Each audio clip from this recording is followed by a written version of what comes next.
안녕하세요. 굿모닝 성공투자의 아침 김은수 앵커입니다. 자, 우리 굿모닝 성공투자의 아침에서는요. 매주 월요일부터 금요일까지 그리고 아침 6시부터 7시까지 팍스경제TV의 최고의 증권 전문가들과 함께 주식 투자에 유용한 팁을 드리고 있습니다. 자, 최근 주요 시황이나 업종 분석 그리고 종목 분석이라든지 핫한 주식시장의 이슈를 분석을 해드리고 있습니다. 자, 주식 투자에 반드시 필요한 기초 교육부터 심화 교육까지도 진행을 하고 있는데요.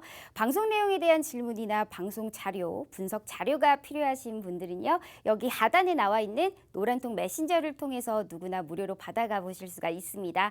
자, 하단의 안내와 같이 노란통 메신저를 실행하시고요. 오픈 채팅방 검색을 누른 다음 하단에 안내되어 있는 오늘 방송을 진행하시는 전문가님의 키워드를 입력하셔서 검색하시거나 만약 그게 너무 귀찮다 하시는 분들이 계실 겁니다. 자, 오른쪽 하단에 나와 있는 QR코드를 이용하시면 되는데요. 자, 스마트폰을 꺼내셔서 카메라를 실행하시고 이 QR코드를 가져다가 대시기만 하시면 바로 입장이 가능합니다. 자, 입장하셔서 방송 보고 왔어요 라고 하시면서 교육 자료 그리고 시황 자료 그리고 종목 상담까지 다 편하게 받아 가보시길 바라겠습니다.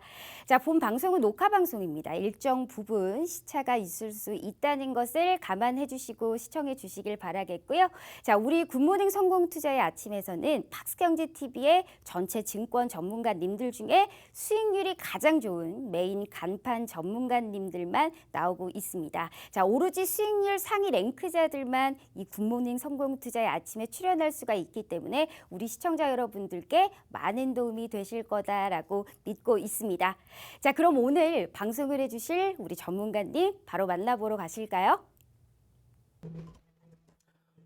네, 안녕하십니까. 빅터 전문가입니다. 굿모닝 성공투자 정말 오랜만에 제가 찾아뵙죠. 거진 한 달 정도 만에 찾아뵙는 것 같아요. 뭐, 특별한 일이 있었다고 하기보다는, 시장 상황을 좀 견조하게 바라봤던 거, 그리고 2월 달에 제가 한번, 건강상의 이유로 한 달 정도 좀, 휴식 기간을 가졌습니다. 그럼에도 불구하고 제가 관리하고 있는 이 노란 톡방 안에서는 2월, 3월, 4월 따지고 보면 1, 2, 3, 4월 수익 구간이긴 했죠. 하지만 국내 추세가 많이 안 좋았었던 건 사실입니다. 요즘 주식시장에서 작년에 새로 들어오셨던 분들이 이제는 엑시트 하시는 분들, 이제 퇴장하시는 분들, 손절하고 손절매하고 주식 투자 두 번 다시 안 한다라는 그런 마인드를 가지시는 분들이 굉장히 많아요. 근데 저는 제 노란톡방 안에 들어오셨던 분들은 아실 겁니다. 네. 이게 무슨 뜻이냐? 결국에는 이런 시그널, 이런 매크로를 제가 직접 보여드렸었는데요. 이걸 좀 더 확대를 하면 어떤 그림이냐? 네. 제가 항상 말씀드렸었던 이 코스피 종합지수에 대한 개념을 말씀을 드렸었어요. 그러니까 지지와 저항에 대한 새로운 영역대를 확인하고 있는 2700포인트 구간이다 라고 좀 말씀을 드렸었고요.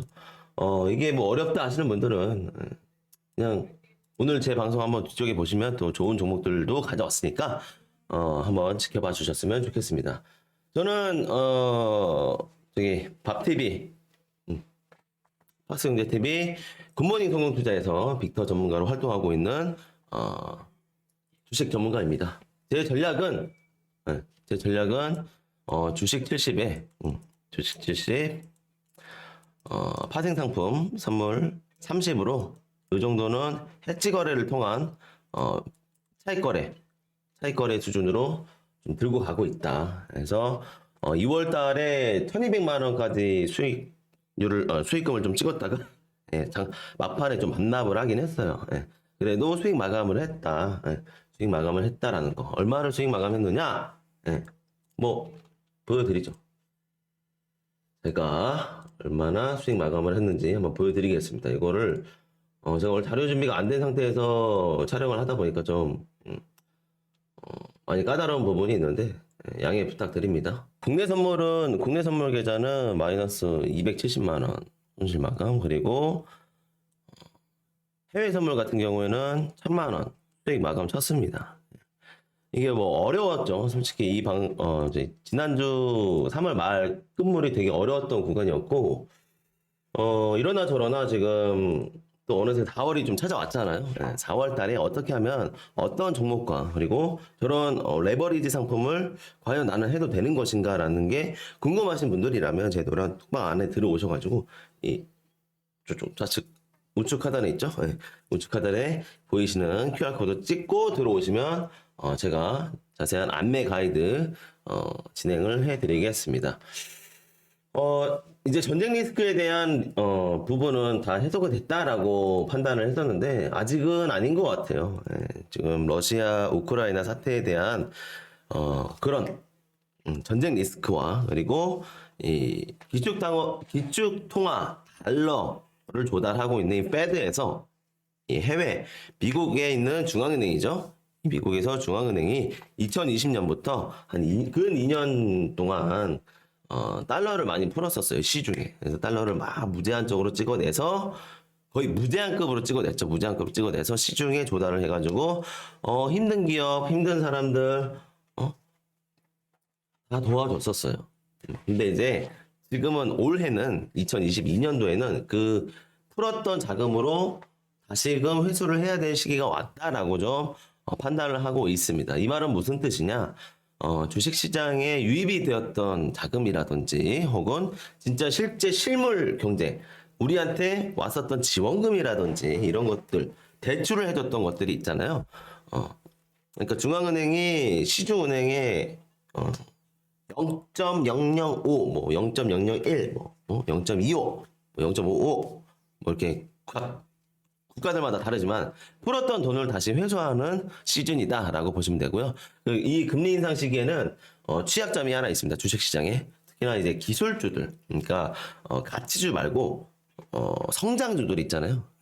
예컨대 빅테크 기업들도 이제 성장주들 중에 하나입니다. 왜냐하면 고정 매출은 확보되어 있으나 이런 금리 인상 시기에는 보통 이제 굴뚝주들이 더 많이 선호를 합니다. 시장에서. 왜냐하면 안정적인 리스크를 회피하고 안정적인 종목을 매수함으로써 기술주들에 대한 이런 매수 선호도가 좀 떨어진다라고 좀 판단하시면 될 것 같아요. 자, 그래서 제가 말씀을 드리고 싶은 것은 이제 간만에 제가 찾아왔으니까 근 한 달 동안의 수익을 대략적으로 한 1개 분기 정도죠. 1개 분기 정도 수익률을 한번 보여드리고 싶어요. 보시면은 뭐 손절도 있었죠. 그리고 에브리봇 같은 경우 월 초에 1월 달에 굉장히 핫했던 종목들, 그러니까 로봇 관련주 있죠. 로봇 관련주들을 수익을 냈었고요. 로봇 관련주. 그리고 펀더멘털이 좋았던, 그리고 반등장이 1월달에 잠깐 나왔을 때 이 대형주, 그러니까 SK 하이닉스 6%면은 엄청나게 많이 수익을 낸 거거든요. 그와 더불어서 2차전지 소재주, 이제 CIS, 그리고 마지막으로 이 연초 수익을 낼 수 있었던 이 방산업종 중에서 이 모멘텀이 가장 좋았던 이 하나 에어로스페이스가 있습니다. 주식으로 따지면 뭐 그렇게 큰 수익률은 아니었어요. 왜냐면 1월 달엔 청산도 없었고 수익도 별로 없었다라고 보시면 될 것 같고요. 그리고 2월 달, 3월 달을 한번 보시면 뭐 수익률이 2, 3월 합해서 뭐 200%는 되진 않았습니다. 그러니까 이거 종목별 수익률이니까 200% 채 되지 않았다. 그래도 2월 달, 3월 달은 좀 어려웠던 장이었던 건 사실이죠. 보시면은 2월 달, 3월 달 한번 보실까요? 2월 달, 3월 달 주가 한번 추해 보시면 2월 초에 폭락하고 3월 초에 폭락하고 그리고 지금 4월 달에 접어들은 상황입니다. 이런 사이클을 고려했을 때 여러분들이 어떻게 매매를 진행해야 되는가를 판단을 하셔야 될 텐데 그런 거 잘 못하시겠잖아요. 제가 이런 매크로 시장에 대한 업데이트를 지속적으로 해드립니다. 아침 저녁으로. 또 저녁에는 또 해외 선물 거래를 통해서 이 외화벌이도 충분히 할 수 있는 전략을 제가 구사해드리고 있으니까 그거를 유심 있게 바라봐 주셨으면 좋겠고요. 2월달 돼서는 여러 가지 종목이 있었습니다. 보시면은 진단키트 수급이 끝물이었어요.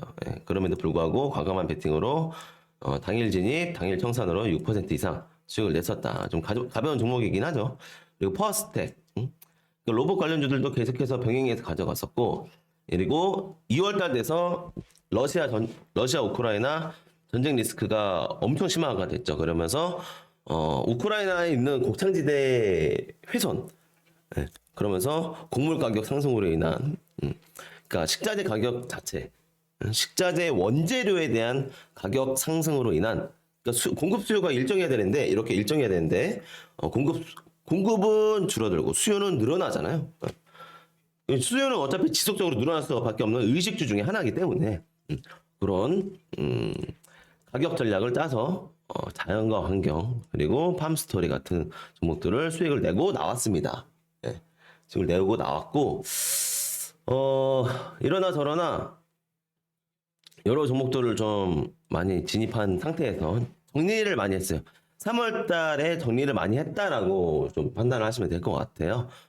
제가 말씀을 드리고 싶었던 거는 이제 이런 인바디 정책주에 대해서도 좀 관심을 많이 갖고 있었습니다. 정책주. 예.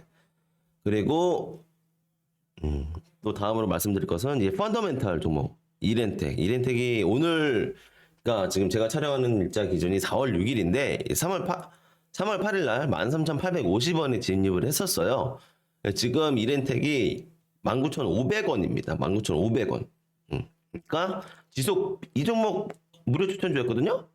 지속 보유만 하고 있었더라도 지금 40% 이제 거의 뭐 10백억까지는 아니더라도 어쨌든 1,100억 수익을 낼 수 있었다라고 좀 말씀을 드릴게요. 그리고 리오프닝주 같은 경우는 제가 좀 정리를 했어요. CJV라든지 대한항공 같은 이런 리오프닝. 그러니까 코로나 종식 이후에 이제 뭐 엔데믹으로 갈 가능성이 크죠. 변이 바이러스가 너무 많이 나오다 보니까 그러니까 리오프닝에 대한 희망성은 제가 약간은 좀 보수적으로 보자라는 차원에서 한 종목은 이제 CJCV는 손절하고 잘 안 보이시나요? CJCV는 손절하고 그리고 나머지 뭐 대한항공 같은 경우에는 그냥 본청하고 이런 방향성으로 나왔는데 지금 4월달 되고 나서 시세가 많이 분출이 됐습니다. 와 이런 거 보면서 역시나 시장은 쉽지 않구나. 역시 제가 잘 전략을 구사해서 갈 수 있는 그런 정책주 위주의 가격 컨택을 하는 게 가장 제일 나을 것으로 좀 판단이 됩니다. 이러나 저러나 또 다음 종목도 또 한번 볼게요. 그래서 자화전자, 이 펀더멘탈이 좋았던 종목들. 자화전자 솔직히 제가 작년부터 수익 내고 재진입하고 그런 종목 중에 하나죠. 그리고 이렌텍도 있어요. 이렌텍도 수익 내고 재진입하고 수익 내고 조정 오면 또 재진입하고 그런 종목이었습니다. 맥스트도 뭐 비슷해요. 맥스트 같은 경우엔 메타버스 반등세가 좀 수급 자체가 분산이 돼서 온 게 아니라 한쪽으로 치우쳐지다 보니까 이 맥스트 수익은 크게 못 내고 나와버린 상황입니다. 다들 보시면 매매 기간이 길진 않았습니다. 길어야 한 개 분기였습니다. 작년에 제가 리오프닝은 많이 지쳤었죠. CJCGV라든지 파라다이스, 그리고 대한항공 이런 종목들은 굉장히 힘들었었다. 수익률이 별로 좋지는 않았다. 요거는 제가 인정을 합니다. 인정을 하고요. 그렇다고 해서 뭐 제가 그 앞으로의 시장 전망을 나쁘게 볼 것이냐 또 그렇지만도 않죠. 뒤쪽에 매크로 얘기 잠깐 해드릴게요. 일단 제 수익률에 대한 근거를 좀 강력하게 말씀드리고 싶습니다. 자, 다음에 보여드릴 종목은 바로 테이펙스입니다. 테이펙스. 이 테이펙스 종목은 제가 작년부터 이거 진짜 정말 좋은 종목이다 라고 말씀을 드려놓고 제가 추가 매수를 못 받았어요. 11월 달 안 좋은 장이었죠. 그럼에도 불구하고 제가 매수 진입을 했었습니다. 추가 매수를 못 받고 3월 말에 그냥 청산하자. 추가 매수 받지도 않았는데 거의 3% 가까이 수익 냈습니다. 결국에는 매수 타점을 좀 놓친 부분이 흠집이 됐어요. 저한테는. 그런 부분들이 좀 아쉬웠다라는 거. 그리고 방산주들 있죠. 전쟁 리스크로 인해서 방산주들 1월 달에 이미 하나 에어로스페이스를 수익을 내고 나왔으니 이 방산주들 3월 달에 재타점 공략을 갖자라고 생각을 해서 진입을 했었어요. 근데 아니나 다를까 3월 한 달 동안 좀 지켜본 결과 수급이 좀 편향적인 수급이 이루어지고 있었다. 제가 이 종목들을 왜 매수를 해야 됐느냐라고 한다면 이미 노란톡방 안에서는 근거를 많이 제시해 드렸었는데 이 지상군 병력에 대해서는 하나 시스템이나 현대로템, 그러니까 옛날에는 이제 두산 DST라는 기업이었었는데 이제 현대로템이랑 하나 시스템이 이제 다 이제 분할 병합해가지고 가져갔죠. 그런 부분들 요 고려했는데 수익은 크지 않았다. 어쨌든 손실은 안 나왔습니다. 그리고 마지막 갤럭시와 머니터리는 NFT 코인 시장이 이제 알트코인 시장이 강세장이었어요. 그래가지고 요거는 그냥 3월 말에 들어가서 3월 말에 수익 내고 나왔다. 17%. 그리고 마지막 시공테크는 청와대 이전 소식과 관련해서 용산 청와대 이전 소식과 관련해서 그 청와대 국립화가 뭐 관광 단지로 바꾸겠다라는 것을 한다면 가장 유력한 그 기업은 바로 이 시공테크가 될 것이다라는 것을 판단해서 3월 28일 날 진입했고 이틀 만에 10% 수익 내고 나왔습니다. 네, 이런 점이 저한테는 좀 강점이 되겠죠. 네, 그리고 4월 달도 있는데 4월 달 이거 빨리 하고 2부에서 찾아뵙도록 하겠습니다. 이거 보시면은 아이고 4월 달 지금 4월 초죠. 네. 일단 이렌텍 같은 경우 제가 아까 말씀을 드렸었죠.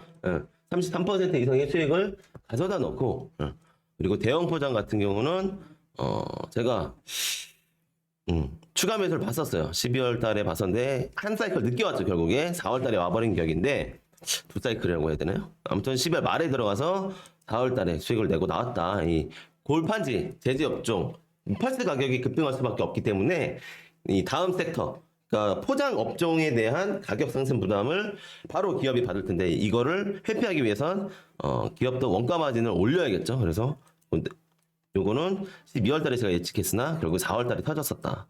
이런 거. 그리고 마지막으로 애플카 관련돼서는 큰 수익을 못 내고 나왔다라는 점이 월 초에 36% 되는 수익으로 받아들여지고 있습니다. 자, 이 부분들을 고려한다면 제가 주식 펀더멘탈 위주의 종목이 컨택을 하고 있고 그런 종목들 누차 수익을 잘 주고 있다라는 것을 보실 수가 있는데요. 이 부분들은 뒤쪽에서 또 제가 2부에서 찾아뵈면서 어떤 전략으로 취하고 있는지 자세히 설명드리겠습니다. 2부에서 찾아뵐게요.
자, 2부 찾아왔습니다. 2부. 오늘 녹화 촬영 기준일은 4월 6일인데요. 제가 이틀 전에 좀 녹화를 하는 점은 양해 바라고요. 제가 이러한 관점을 보여드렸었습니다. 화면에 잘 나오실지 모르겠는데 한번 최대한 확대를 한번 해볼게요. 이렇게 보여드렸었고 좀 더 확대해 볼까요? 자, 이게 어떤 그림이냐? 코스피 종합 지수에 대한 내용입니다. 코스피 종합 지수에 대한 내용인데 제가 여기 좌측에 보이시는 범례가 있고요. 그리고 코스피 종합 지수 이 저항을 맞았던 1980년대 그리고 저항을 또 한 번 맞았던 1990년대 그리고 2008년도 그러니까 뭐 여러 기간들 있죠. 계속 2020년도 2000년도 초반 그러니까 10년 단위로 계속 저항을 받았던 구간이 있었어요. 저항을 받았던 구간이 있었는데 자, 이 구간을 언제 돌파했느냐? 이 IT 산업이 활성화됐을 때, 이때 상방 돌파를 해줬습니다. 결국 이게 무슨 뜻이냐라고 한다면, 08년도 이 리먼 브라더스 사태에 두 번 다시 안 올 것 같은 이런 상승장이 나왔었거든요. 결국에 한번 왔습니다. 결국에 한번 와서 이런 저항 영역대를 긁어줬던 상방 추세선이 한 번은 터치를 했다. 그리고 무너졌습니다. 정확하게는 무너졌었어요.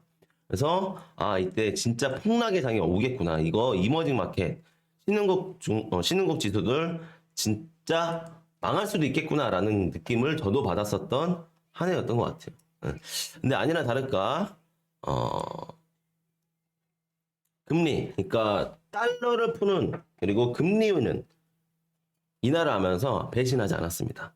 주식시장을 살려준다라는 거죠. 결국에는 우리 실물 경제에도 기업, 중소기업들이 살려면 이런 코스닥 시장이든 코스피 시장이든 미국에는 다우 지수든 S&P 500 지수든 나스닥 100 지수든 이런 기업들이 상생해야 돼요. 누구와? 국가와. 그러니까 정부와 기업 간의 협업. 그걸 주가 돼서 이루는 게 바로 이 주식시장인데 결국에는 08년도 저점을 다지게 하고 다시 회복했었습니다. 그죠? 회복하는 데는 꽤나 오랜 시간이 걸렸었어요. 거진 한 2년 정도 걸렸던 것 같아요. 한 3년 정도? 약 3년 정도 걸렸었는데 보시면 밑에 날짜 보시면 아시겠죠? 2011년도 4월 말이 피크 아웃이었습니다. 자, 여기서 제가 또 강조를 드리고 싶은 것은 여기 두 번째 저항 영역이었어요. 자, 여기 1980년도에 있었던 저항 영역들 있죠? 1980년도, 90년도 때 있었던 저항 영역들. 자, 그리고 이 저항 영역이 이제는 새로운 저항 영역대로 만들어지고 있었다라고 보시면 됩니다. 이거 이해되시나요? 여기 이해가 되셔야 돼요.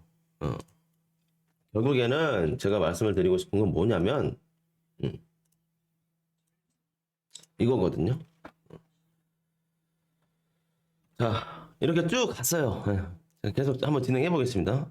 이런 추세를 가지고 계속 가다가 2018년도에 한번 저항 받았었습니다. 2018년도에 저항을 한번 받고 어떤 추세가 그려졌느냐? 약간의 하락 추세 그려지면서 이거 진짜 어려웠던 장이었어요. 개인 투자자분들한테는 이 상승 채널이라고 하기에는 너무 어려울 정도로 이 코스피 매매하기가 정말 어려웠던 시장이다. 여기서 시장에서 샀다 팔았다를 많이 반복했던 사람들이라면 이미 계좌가 깡통이 됐었습니다. 자, 그래서 여기서 제가 말씀드리고 싶은 건 뭐냐면 2020년도에 이 쇼크가 왔었다. 쇼크. 2020년도에 결국 쇼크가 왔었다. 2020년도는 여기죠, 여기입니다. 이 저항 영역대를 한번 다시 안 보고 하락세기가 형성이 됐었다라는 거예요. 그죠? 요거 낙폭을 고려했을 때는 이거 다시 08년도 이 저점 다지게 하러 오는 거다. 저는 이때만을 기다렸었어요. 언젠가 한번 다시 올 거다라는 확신이 있었죠. 근데 다 오진 않았고 1500포인트까지 접근했었습니다. 코스피 1000포인트가 무너진다라는 소리가 2020년도 3월 초에 이미 나오고 있었었고요. 이 자리까지 왔었다면 저는 거의 모든 비중을 저 자리에 다 실었었을 겁니다. 근데 안 와가지고 일단 50% 정도의 매수세, 50% 정도의 투자 자금만 넣어놓은 상태였고요. 뭐 지금 계속 들고 있는 종목도 있죠. 하지만 이거를 예측할 수는 없었습니다. 많이 가봐야 저는 2700포인트다 라고 생각을 했었는데요. 이게 코스피 3300포인트까지 갔다 왔죠. 이거 잘 생각해야 돼요. 그리고 이거를 다시 2700포인트까지 왔었다. 자, 이 자리 어떤 자리다? 저항을 받았었던 자리다. 코스피가 저항을 받았었던 자리다. 지금 이 자리에서 싸우고 있다. 라고 생각하시면 됩니다. 자, 그리고 이 유동성 장세는 뭐냐? 그러면 내가 예측하지 못했던 이 유동성 장세는 뭐냐? 진짜 그 달러를 무제한적으로 풀어버려가지고 미친 듯이 상승했었던 구간이 바로 2020년도와 2021년도 초반까지였어요. 예. 이거를 알면 신이겠죠. 알면 신이겠는데 추세를 줄여서 보신다면 이제는 다른 세대, 두 번 다시 안 올 세대를 우리가 확인을 하고 있다라고 보시면 됩니다. 기울기는 상당히 가파른 기울기입니다. 기울기는 상당히 가파른 기울기고 이전에 2000년도 때 이전의 모습의 코스피 모습이 절대 나오지 않습니다. 이제 물론 중간중간에 급등하는 양상을 보여줬었던 구간이 있죠. 이런 것을 감안한다면 코스피는 지금 새로운 영역대에서 도전을 하고 있다라고 판단을 하시면 됩니다.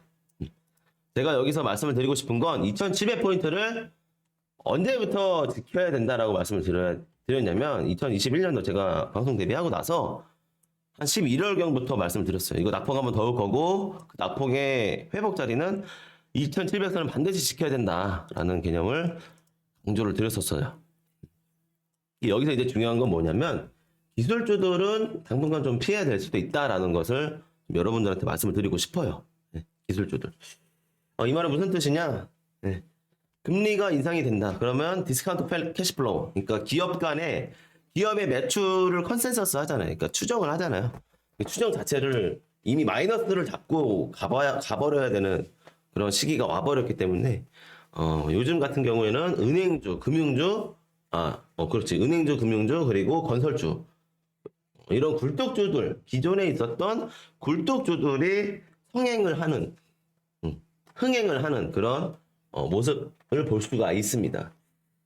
안 그래도 국내 증시는 대통령 후보, 그러니까 이제 대통령 교체 시기죠. 그리고 청와대 공백 기간이기도 하고요. 그런 것들을 빗대어 봤을 때 너무나 리스크적인 것들이 많이 산재해 있다. 그걸 고려했을 때 북한과의 관계, 두 번째 러시아의 관계, 세 번째 중국과의 관계, 그리고 지속 유지하고 있는 미국과의 관계. 이걸 안 볼 수가 없어요, 여러분. 자, 이걸 다른 대충은 알고 계시죠? 대충 알고 계시는데 제 관점으로 시장을 바라보는 방법을 알려드리겠다라는 거예요. 교육은 여기까지 하도록 하고요. 다음 봐야 될 거는 종목들이겠죠? 네. 그래서 4월 달에 유망한 종목이 뭐냐? 라고 많이 궁금해 하실 겁니다. 자, 일단은 그 전에 앞서서 국내 증시에 유입되고 있는 매수세는 어디에 달라붙고 있냐라는 것을 확인을 하셔야 돼요. 일단 4월 지난주까지부터 좀 집계를 해서 볼게요. 자, 정확하게 제가 이 리오프닝주들 본청하고 손절했는데 나갔어. 외인이나 기관이나 지금 다 순매매하고 있는 모습을 볼 수가 있습니다. 이런 거를 빗대어 봤을 때, 자, 잠깐 보자고요. 클래시스 한번 종목 볼게요. 클래시스 여전히 상승 추세가 나쁘지 않죠. 나쁘진 않은데, 과연 이거를 계속 보유를 해도 되는 것인가? 혹은 고점에 물려 계신다. 혹은 난 작년부터 사서 고점에 물려 있어요. 하시는 분들은 저한테 오세요. 저는 본청하고 나왔습니다. 리오프닝에 대한 부정적인 관점이 있었기 때문에. 하지만 시장은 여전히 이런 탄력적인 종목들을 가지고 가고 있다. 특히 제 종목이었죠. 파라다이스. 네. 제가 오래 기다렸어요. 솔직히 이런 저항 영역대를 돌파만 하면 2만 원 위로도 볼 수 있다라고 보고 있었는데 아무도 모르죠. 시세라는 것은 아무도 모릅니다. 아무도 모르기 때문에 일단은 정리하고 나왔다. 다시 타점 잡으면 되니까요. 어려운 거 아니잖아요. 그죠? 그리고 이런 기술주들 위주는 이제 좀 조심해야 된다. 카카오 같은 거. 카카오나 BH도 마찬가지죠. 이제 펀더멘탈이 좋은 기업이긴 한데, 이런 기술주들은 좀 피해야 된다. 빅테크 기업들은 좀 피해야 된다라는 것을 좀 말씀을 드리겠고요. 이제 일단 기관이나 외인이나 좀 위험한 베팅을 좀 하고 있다라는 걸 여실없이 보여지고 있습니다. 자, SO일 같은 경우는 정유주 관련주죠. 직접 우리나라에 정유 유통을 하고 있는 기업이고요. 어느새 85,000원, 83,000원 부근에서 10만 원까지 돌파를 하는 모습을 볼 수가 있습니다. 이 역시나 매수를 해준 매수의 주체가 누구냐? 라고 하신다면 메인과 기관입니다. 거래 창구 맨날 제가 확인하고 있어요. 오늘만 JP모건 서울이죠. 서울 지점. 그러니까 JP모건에서 17,000주를 사들이고 있는 모습을 볼 수 있고, 자, 이제 CS증권에서도 크레딧 스위스죠. CS증권에서도 15,000주 사들이고 있다. 자, 이런 수급, 장중 수급을 확인하기 어렵다. 난 종목이나 좀 받아보련다 하시는 분들은 제 노라운 톡방에 오시면 제가 진입한 근거와 청산한 근거들을 다 말씀을 해드리니까요. 어렵지 않게 매매하실 수도 있으니 그거 참고 부탁드릴게요. 항공주들이 이렇게 갈 줄 몰랐어요, 솔직히. 그죠?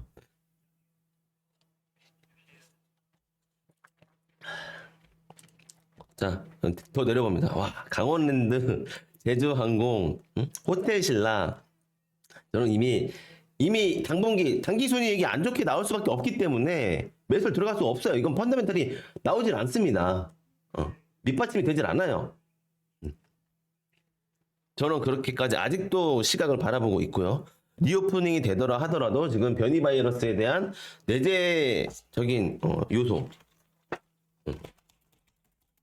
지금 오미크론 뒤로 나올 수 있는 변이 바이러스 나옵니다.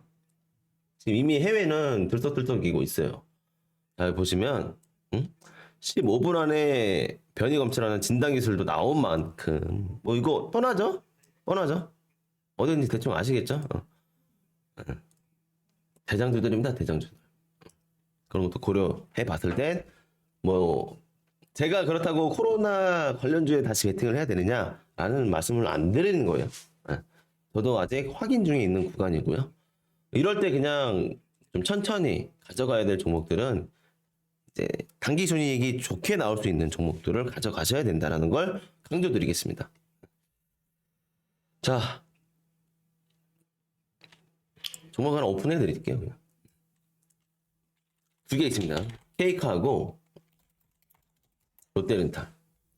이미 오늘 시세 또 나오고 있죠. 진입해 놓은 상태입니다. 네. 케이카 같은 경우에는 제가 수익을 내고 나왔었죠. 네. 케이카 얼마 수익 내고 나왔었죠? 5% 이상 수익 내고 나왔었어요. 3만원에 매수해서 32,000원에. 자, 또 매수 타점이에요, 지금. 생각해보면 또 매수 타점입니다. 잘 보세요. 롯데렌탈? 작년부터 펀더멘탈 진짜 좋았어요.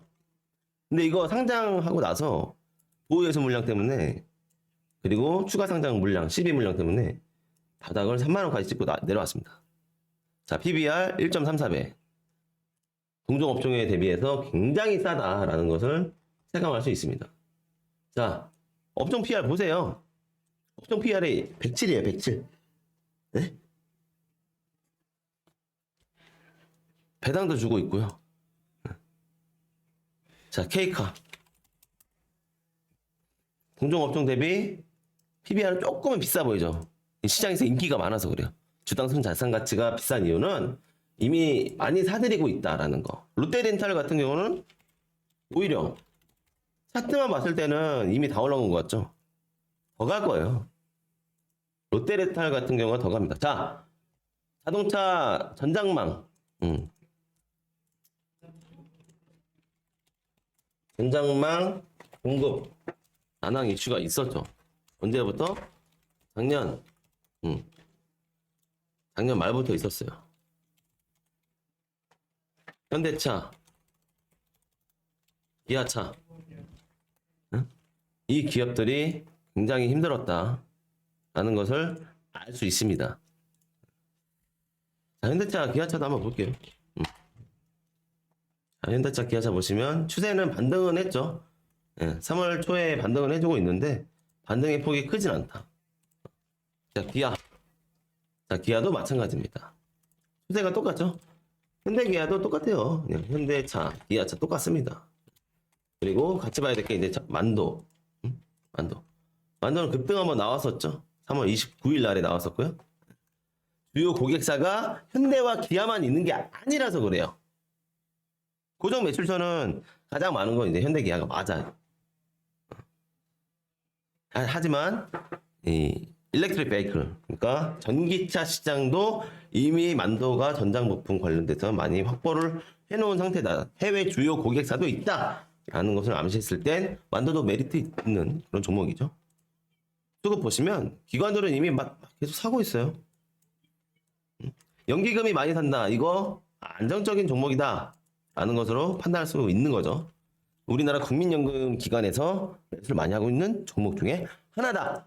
라는 걸 강조를 드리겠습니다. 자, 두 종목 오픈을 해드렸었고요.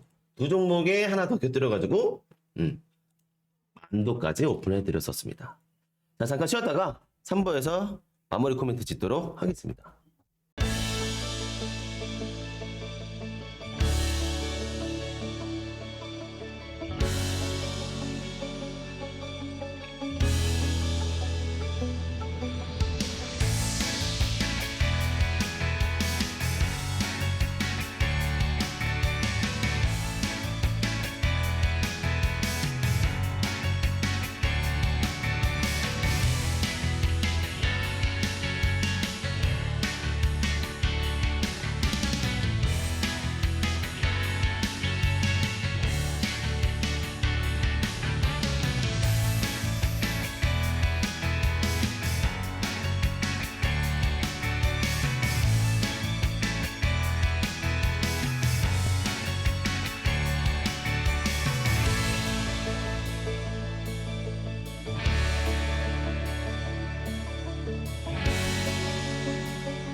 자, 마지막 3부 찾아왔습니다. 여러분들에게 지금 오픈해 드릴 수 있는 종목들은 전쟁 리스크에 대한 종목, 그리고 원가 상승에 의한 종목, 그리고 그로 인해서 수혜를 볼 수 있는 종목들이 대다수가 있는데, 일단 이런 급등하는 종목을 여러분들 사고 싶으신가요? 제가 지금 장중에 재밌는 종목 하나 가져왔습니다. 휴림 로봇. 경고 종목을 먹은 종목이고요. 오늘 중에 지금 로봇 관련 이슈가 또 있어서, 삼성전자 로봇 관련 언급이 있어서 또 이런 강력한 수급이 나오는 것을 확인할 수가 있습니다. 물론 이거 진입해서 2% 3% 먹을 수야 있겠죠. 수익을 낼 수 있는데, 제가 죄송합니다. 제가 강조드렸던 이슈를 잘 체크해 보세요, 여러분. 응? 제가 강조해드렸던 이 외인기관 순매수들 있죠? 외인기관 순매수들. 고려를 잘 해야 됩니다. 제가 이거를 왜 강조드리고 있냐면은, 시장은 결국에 이 달러로 많이 움직이기 때문이죠. 외인들의 자금으로 많이 움직이는 시장입니다. 보시면, 오늘 같은 경우, 그러니까 4월 6일 같은 경우, 밑에 하단부에 보시면 외국인들 매도세가 나오고 있죠. 코스피 시장, 코스닥 시장, 그리고 선물 시장, 양매도 치고 있습니다. 그리고 콜 포지션 매도, 풋 포지션 매도. 이거 같은 경우는 또 어떻게 보면 합성으로 봤을 때 단기 상승 베팅을 하고 있는 거긴 한데, 옵션을 뺄게요. 그리고 주식 선물 같은 경우 매도. 다 팔고 있어요. 그리고 그러면서 달러 선물은 매수하고 있다. 그러니까 우리나라가 결국에는 이머징 마켓인데, 이머징 마켓에서 메리트가 없는 시장이 돼버렸다라는 거죠. 혹은 이렇게 생각하시면 돼요. 지금 외신 기사들이나 여러 해외 SNS, 제가 소통하는 SNS 그 투자자들의 공간이 있는데, 거기에서는 한국 지수 너무 비싸다 지금. 금리 인상 이제 하는데, 기술주가 대다수 편입이 되어 있는 코스피 코스닥 너무 비싸. 삼성전자 너무 비싸. 당분간은 일단 비쌀 거야. 올해까지만 비싼 걸로 보자. 라고 판단을 하고 있는 겁니다. 그래서 많이 사지도 많이 팔지도 않습니다. 무슨 뜻인지 이해되시나요? 아까 디스카운트 캐시플로우, 삼성전자. 이거 외인들이 왜 팔까요? 기관들이 왜 팔까요? 연기금이 왜 팔까요? 잘 생각해 보세요, 여러분. 삼성전자 국민주다라고 해서 이거 무조건적으로 매수할 필요는 없습니다. 반등할 때 그냥 조금씩 담아가면 돼요. 혹은 하락할 때 난 진짜 죽었다 치고 내 자금 묶여도 되니까 내 자금 묶여도 되니까 이거 삼성전자 5만 원 될 때까지 한번 투자해 보자. 배당 수익률 2%도 안 됩니다, 이거. 네. 잘 생각해 보세요. 이런 것들 투자할 것인지 아니면 제가 작년부터 누차 강조드렸었던 천천히 매집해서 잘 올려주는 이런 이렌텍, 응? 또 뭐가 있어요? 다화전자. 응? 이미 제가 작년에 16,000원, 17,000원 부근에서 추천드렸었고 28,000원 찍고 아직도 위에서 놀고 있어요. 이 말은 무슨 뜻이냐? 옥석 가리기를 해야 된다라는 겁니다, 여러분. 종목들 중에서도 옥석 가리기를 반드시 해야 됩니다, 이제. 시간이 가면 갈수록 이제 각 기업별의 할인율, 주식 할인율이 들어가기 때문에 그걸 고려했을 때 응? 이게 디스카운트 캐시플로우가 결국에 이제 현금 흐름의 할인법이거든요. 그러니까 공장 안 돌아가고, 공장 안 돌아가고, 뭐가 원가 비싸서 생산을 못 하고 이러면은 이미 매출 추이 안 잡히고 이미 그런 추이를 봤을 때 미리 할인을 한다. 미리 판단한 거예요, 주식을. 자, 이런 종목들. 최근에 반등이 없었어요. 펄스 가격 상승이 없었어요. 근데 이 종목도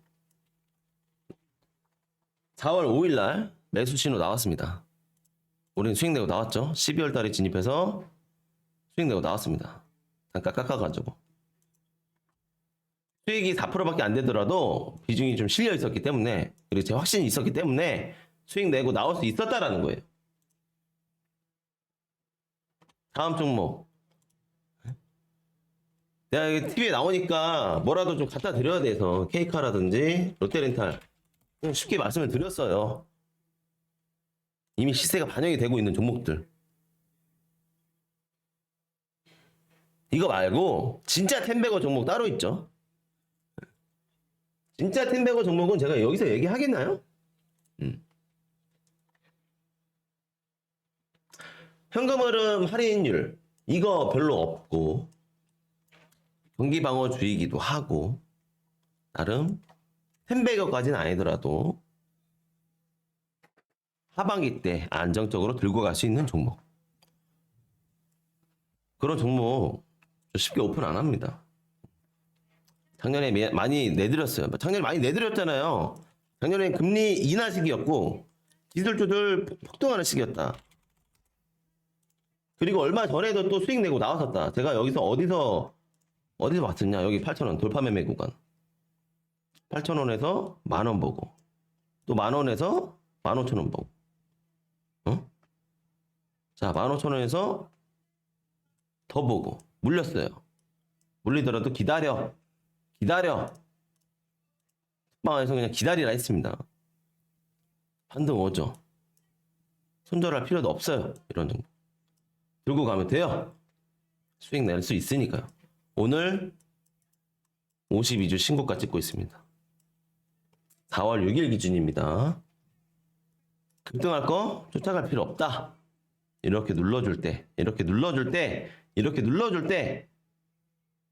사면 됩니다. 두 번 다시 안 올 가격대로 보이시죠? 자, 이 기업은 기술주여도 ESS 관련주예요. 응? 이랬대. 전자담배 매출 추이만 보고 그냥 접근을 했지만 이 기업이 하는 일이 굉장히 많습니다. 배터리팩 전반적인 사업 영역을 도맡아서 하고 있다. 전자담배 뭐 이런 제가 들고 있는 이런 전자담배의 팩 안에 있는 배터리, 내장 배터리 효율성을 높이기 위한 ESS 고유 기술력을 가지고 있고 그 고정 매출처가 많다. 캐시플로우가 깎이질 않는다라는 거예요. 디스카운트가 안 된다라는 거예요.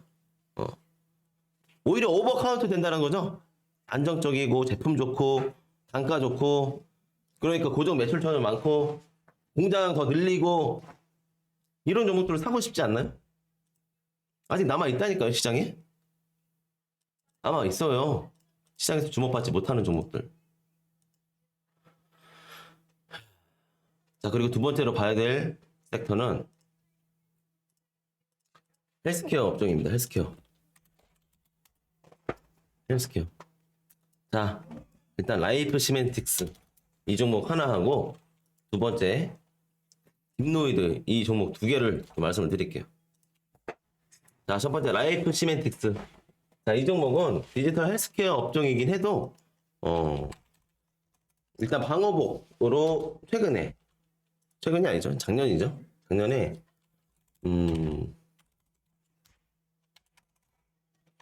이미 방호복 관련주로 급등을 했었던 이슈가 있었습니다.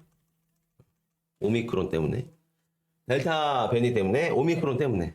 최근에도 델타 크론 때문에. 자, 근데 이게 주 방호복 때문에 수급을 받는다라는 개념이 아니라 이 기업의 전망성을 보는 거예요. 성장성을 본다라는 거죠. 우리 비대면 요즘 중요해지고 있죠. 비대면. 의사가 없어요. 의료진들이 없어요. 일손이 부족해요. 그 힘든 3D 잡 누가 합니까? 요즘에. 그래서 비대면 서비스를 도맡아서 하고 있는 이런 전반적인 기업이다. 원격 진료 헬스 플랫폼을 가지고 있다는 겁니다. 자, 그럼 바이사이드로 하나 더 보여드릴까요? 자, 그럼 얘는 나 얘도 수익 내고 나왔었어요. 인바디 수익 내고 나왔었다니까요? 펀더멘털 좋아가지고 이거 지금이라도 사야 된다. 절반 매도로 인바디 11% 수익, 인바디 9% 수익. 절반 매도 했어요. 안정적으로 수익 실현했다는 거예요. 2월 달에 들어가서, 그러니까 2월 초에 들어가서 3월 초에 한 달 정도 걸렸죠? 자, 그 뒤에 이제 매수가가 한번 봅시다. 인바디 24,800원, 25,000원, 24,800원, 25,000원. 더 갔어요. 무료 추천주였다니까요? 자, 이런 종목들 많이 있다고요. 네? 자, 더 가져가고 싶으면 와서 물어보세요. 저한테 좀. 물어보질 않아요, 요새. 그냥 시장 보기 싫어서 안 물어보는 것도 없는 것도 있고 힘들어서 그러신 거 알아요. 그럴 때일수록 저를 많이 활용하셔야 됩니다. 이해되시죠? 자, 1, 2부가 너무 길었었기 때문에 3부는 여기까지만 좀 하도록 할게요. 나머지 딥노이드에 대해서도 말씀을 드려야 되는데 종목은 다 오픈해 드렸습니다. 가격 전략 제가 취해 드립니다. 안정적으로 수익 취하려면 제 노란톡방에 들어오셔서 글로벌 시황부터 업황, 국내 시황 업황 종목 받아 가셔서 올해 2022년에도 많이 부자 되시기 바랍니다. 저는 또 다음 주에 좋은 정보로 찾아뵙겠습니다. 감사합니다.